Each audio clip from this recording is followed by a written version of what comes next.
நேர்களே, நாம் இன்றைக்கு ஈரானுடைய போர் குறித்து, போரினுடைய நிலைகள் குறித்து, அமெரிக்காவின் தயக்கம் குறித்து பேச காத்திருக்கிறோம். ஈரானுடைய போர் செய்வது மிகப்பெரிய ஆபத்தையும் விளைவுகளை ஏற்படுத்தும் என்கின்ற செய்தியை நாம் விரிவாக பார்க்க போகிறோம்.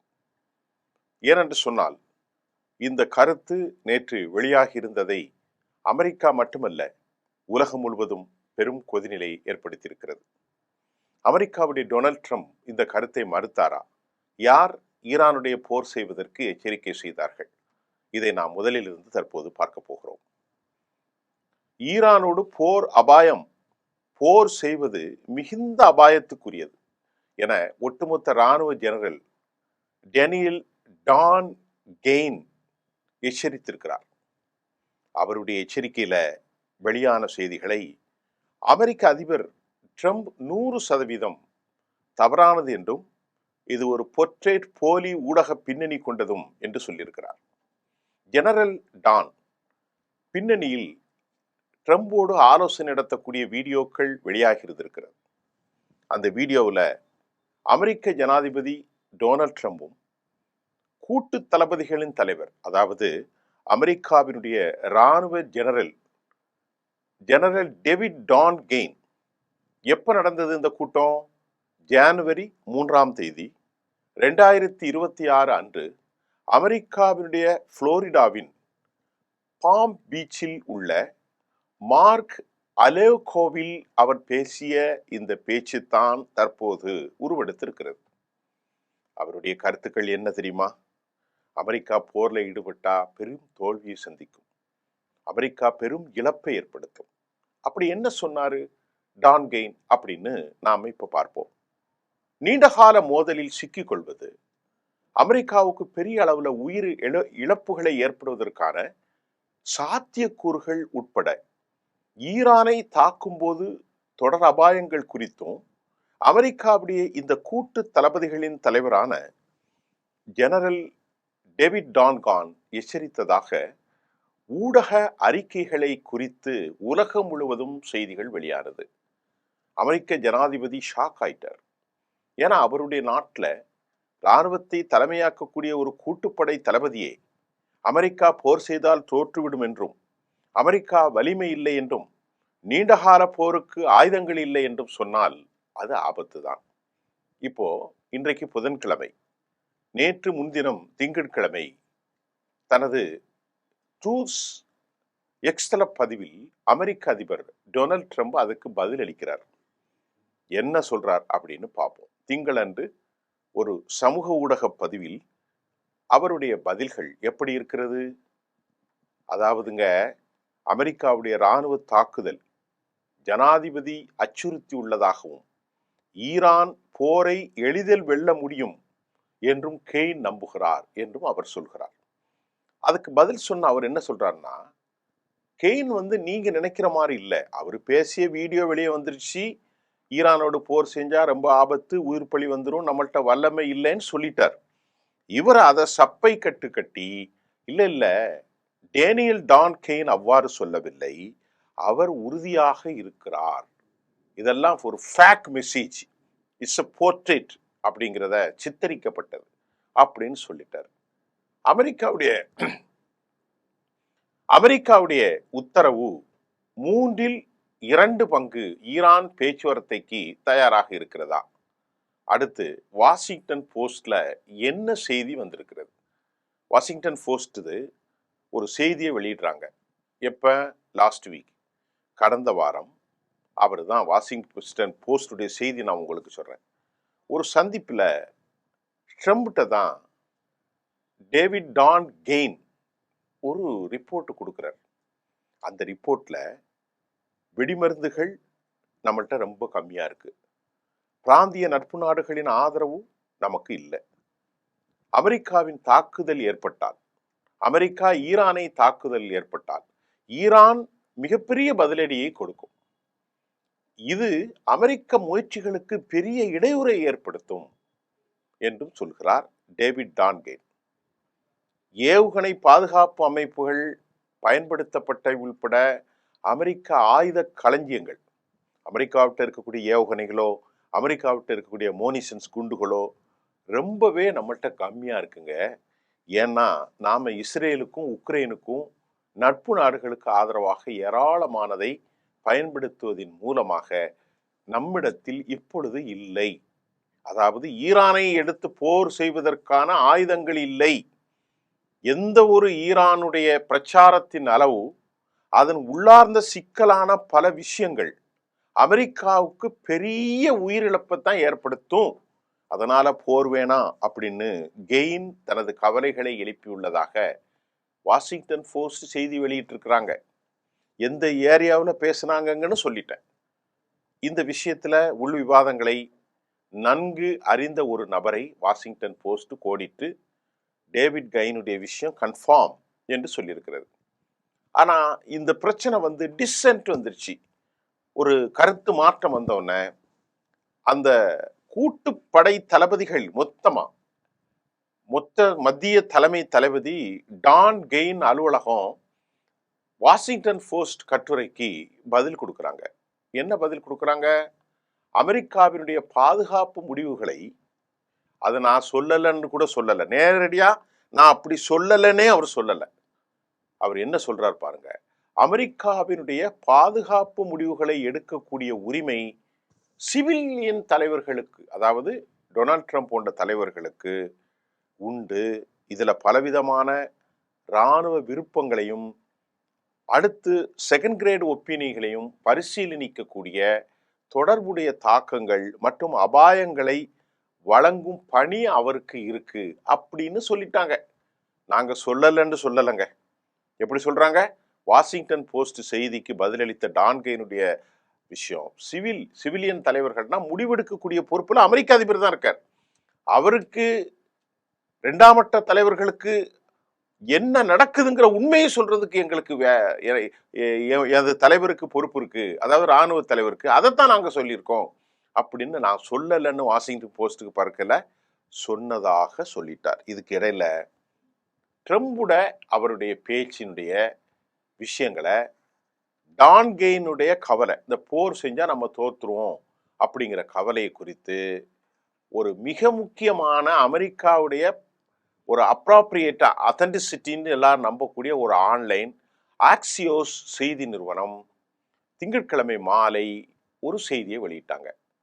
திங்கட்கிழமை மாலை அவர்கள் வெளியிட்ட ஆக்சியோஸ் உடைய கட்டுரையில என்ன சொல்றாங்கன்னா, பல வாரங்களாக ஈரான் குறித்து ட்ரம்பிற்கு விளக்கம் அளித்த ஒரே நபராக யார் இருக்கா?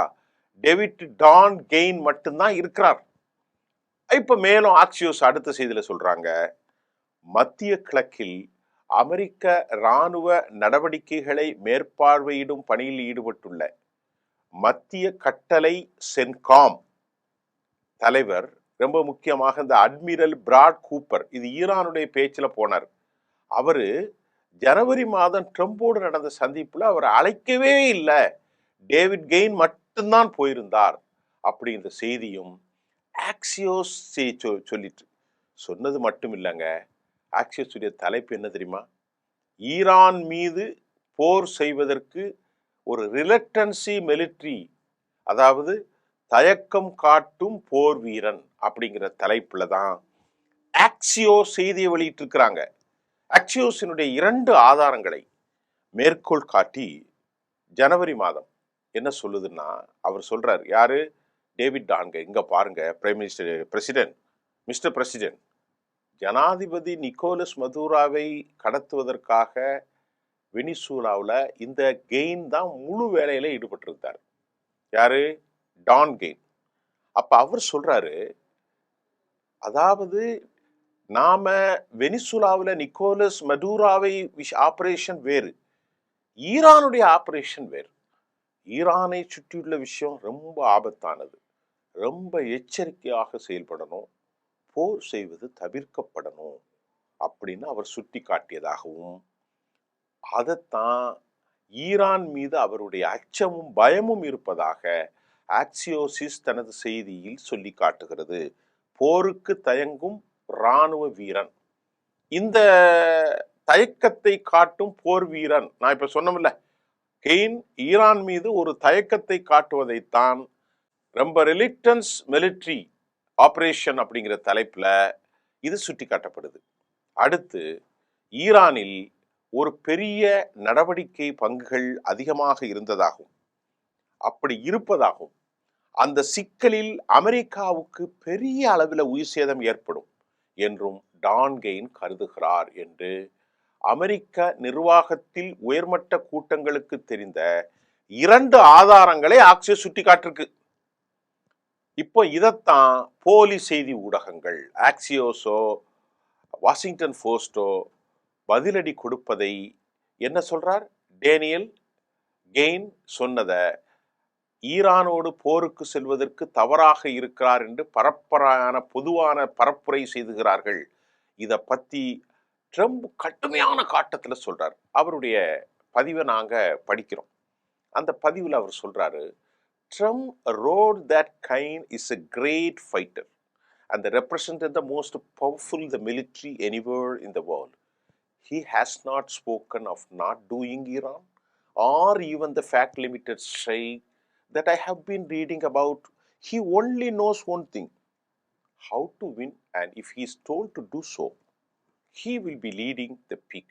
என்ன சொல்றாருன்னா, அவரை பொறுத்தவரை ஒரு தயக்கமற்ற தலைவர். அவர் தப்பா நினைக்காதீங்க, அவர் போரில் எப்படி வெற்றி பெறுவது என்பதை மட்டும்தான் பேசிக் கொண்டிருக்கிறாரே அல்லாமல் இந்த போலி செய்தியாளர்கள் சொல்வது, அவர் சொல்ற கருத்து எதுவுமே கிடையாது அப்படின்ட்டு அமெரிக்க அதிபர் சொல்லியிருக்கிறார். அடுத்து அவருடைய கோபம், I am the one that make the decision. தீர்மானத்தை எடுக்கிறவன் நான் தான் ஐயா. I would rather have a deal than not, but if you don't make a deal, it will be very bad day. For that's the country and very sadly it's the people, because they are the great and wonderful and something like this should never have happened to them. என்ன சொல்றாரு தெரியுமா? பொறுப்புல இருக்கிறவன் எதை செய்யணும் எதை செய்யக்கூடாது இதெல்லாம் என்னுடைய அதிகாரத்துக்கு உள்ளானது. அவங்கிட்ட சமாதானத்துக்கு போறது அல்லது கையை விடுவது ஒரு பெரிய கேவலம், ஒரு பெரிய இழிவு அப்படின்னு கீழே விழுந்து மீசையில் மண் ஒட்டாமல் அவர் பேசுகிறார். I am the only, நான் மட்டும்தான் முடிவுகளை எடுக்கக்கூடிய அதிகாரத்தில் இருக்கிறார். Make the decision.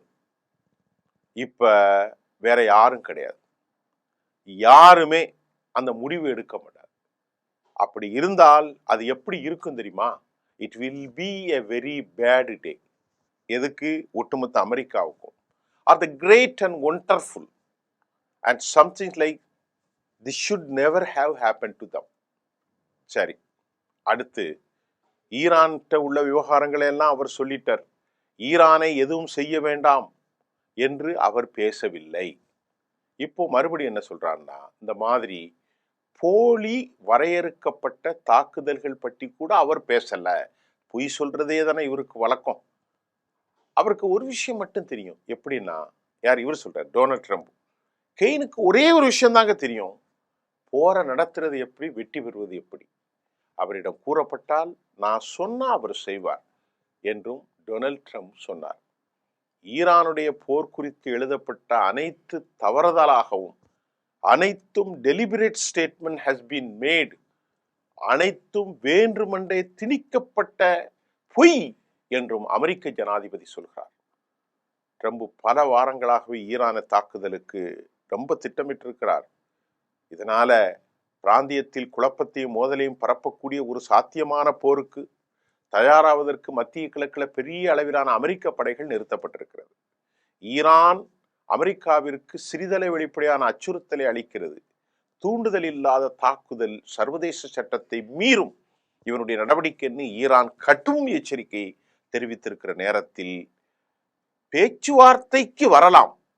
ஆனால் ஈரானுடைய கண்டிஷன், அதுக்கு முன்னாடி அணுசக்தி என்ரிச்மெண்ட், பலிஸ்டிக்ஸ் ஏவுகணைகள், பிராந்திய பிரதிநிதிகளுக்கான ஆதரவு, அதாவது பிராக்சிகளின் ஆதரவு, அமெரிக்காவின் தொடர்ச்சியான அதிகபட்ச கோரிக்கைகள், இதெல்லாம் நாங்கள் ஏற்றுக்கொள்ளவே மாட்டோம். இன்றைக்கும் தெளிவாக சொல்கிறது. வாஷிங்டன் பல கோரிக்கைகளை வைத்த போதும் அவற்றை மறுத்துவிட்டார்கள் என ஆய்வாளர்கள் குறிப்பிட்டார்கள். ஈரான் இதுக்கு என்ன சொல்றாங்கன்னா, நேற்று மட்டுப்படுத்தப்பட்ட தாக்குதல், அமெரிக்கா இப்ப போர் செய்ய தராயில, லைட்டா தட்டிட்டு ஓடிடலான்னு பாக்குறாங்க. எந்த தாக்குதல் நடந்தாலும் எங்கள் மீது நடந்த கடும் தாக்குதலுக்கு கடுமையான எதிர்வினை இருக்கும். ஈரானுடைய செய்தி தொடர்பாளர் யார் சொல்றா? இஸ்மாயில் பாகவி கடும் எச்சரிக்கை. ஏப்பா, தாக்குதல்னா தாக்குதல் தான். அது என்ன மட்டுப்படுத்தப்பட்ட தாக்குதல்? அது என்ன 200 கிலோமீட்டர் தாக்குதல், 30 கிலோமீட்டர் தாக்குதல்? அடினா அடிதான். ஆகவே மட்டுப்படுத்த தாக்குதலுக்கு நாங்க ப்ரீஎம்ப்டிவ் முன்னெச்சரிக்கை நடவடிக்கைகள் எடுக்க முயற்சி செய்கிற நேரத்துல அமெரிக்கா எங்களை தாக்கிட்டா அமெரிக்கா காலி, நாங்கள் விட போறதில்லை என கடுமையான எச்சரிக்கையை இஸ்மாயில் பஹவி சொல்லியிருக்கிறார். இந்த வரையறுக்கப்பட்ட தாக்குதல் என்று ஒன்றும் இல்லை என்றும் ஈரான் தெளிவாக சுட்டிக்காட்டிட்டு, இதுக்கு இடையில என்ன பிரச்சனைனா, அமெரிக்காவில் F-35 ரேப்டார், F-22 ரேப்டார் இதையெல்லாம் முறியடிக்கக்கூடிய அளவிற்கு C-17 அண்ட் குளோபல் மாஸ்டர் போன்ற சரக்கு விமானங்கள் மூலம் அமெரிக்கா ஈரான் பலத்தை கண்டு அஞ்சி நடுங்கிறதா என்ற கேள்வி இப்போது வருது. ஏனெல்லாம் ஈரான் தொடர்ந்து ஆயுதங்களை இறக்குமதி செய்து வருகிறது. இதற்கிடையே போரை நடத்துங்கள் என்று ஈரானே அமெரிக்காவுக்கு சவால் விடுகிறது. ஆனால் அமெரிக்கா தயக்கம் காட்டுகிறது. இன்று நாளை தாக்குதல் நடத்தலாம், இப்படிதான் செய்தி வெள்ளை மாளிகை அதிகாரிகள் ஹேசியம் சென்று கொண்டே இருக்கிறது. அதனை தாண்டி அமெரிக்கா ராஜதந்திர நடவடிக்கை எடுக்கும் முன்வரும் பட்சத்தில் ஈரான் அதற்கு பதிலடி கொடுப்ப தயாராக இருப்பதாகவும், அமெரிக்க அதிபர் டொனால்ட் ட்ரம்ப் கடும் கோட்பாட்டு விதிகளை தாங்கள் ஒருபோதும் அனுமதிக்கப் போவதில்லை என்றும் குறிப்பிட்டிருக்கிறார். இதற்கிடையில உளவியல் ரீதியாக அமெரிக்கா மற்றும் இஸ்ரேல் என்ன செஞ்சிருக்காங்க தெரியுமா? ஒரு நம்பர்ல இருந்து ஒரு தவறான செய்தியை பாரசீக மொழியில ஈரான் மக்களுக்கு பதட்டத்தை ஏற்படுத்தும் வகையில் அடையாளம் காண முடியாத ஒரு போன் நம்பர்ல இருந்து செய்திகள் பகிர்ந்து வருவதாகவும் பரபரப்பு ஏற்பட்டிருக்கிறது. இது முழுக்க முழுக்க ஒரு உளவியல் தாக்குதல். அமெரிக்காவிடம் 4 முதல் 1 வாரம் மட்டும்தான் போர் செய்யக்கூடிய அளவில் ஆயுதங்கள் இருப்பதாகவும், வெடிப்பொருட்கள் ஏராளமானவை இல்லை என்றும், ஆயுதங்கள் இல்லை என்றும், இந்த குடோன்கள்லாம் காலியா இருக்குன்னு ஏற்கனவே நாம பேசியிருந்தோம் கஸ்ஸா போர்ல. ஈரான் நாட்டில் இராணுவம் அமெரிக்க கடற்படை கப்பல்களை மட்டுமே முற்றிலுமாக அழிக்கக்கூடிய அளவிற்கு தங்கள் ஆயுதங்களை வடிவமைப்பு செய்து கொண்டிருக்கிறார்கள். வேகப்படகுகள், நீர்மூழ்கி கப்பல்கள், துல்லியமான தாக்குதல் இலக்கை தாக்கும் ரகசிய ஆயுதங்கள், ஆன்டி மிசைல் சிஸ்டம் போன்றவை மூலம் அமெரிக்காவை பெரும் பதட்டத்தில் ஆழ்த்தியிருக்கிறார்கள். ஈரான் கடல் பிராந்தியங்களில் தங்கள் நிலைகளை உறுதிப்பட வைத்திருக்கிறது.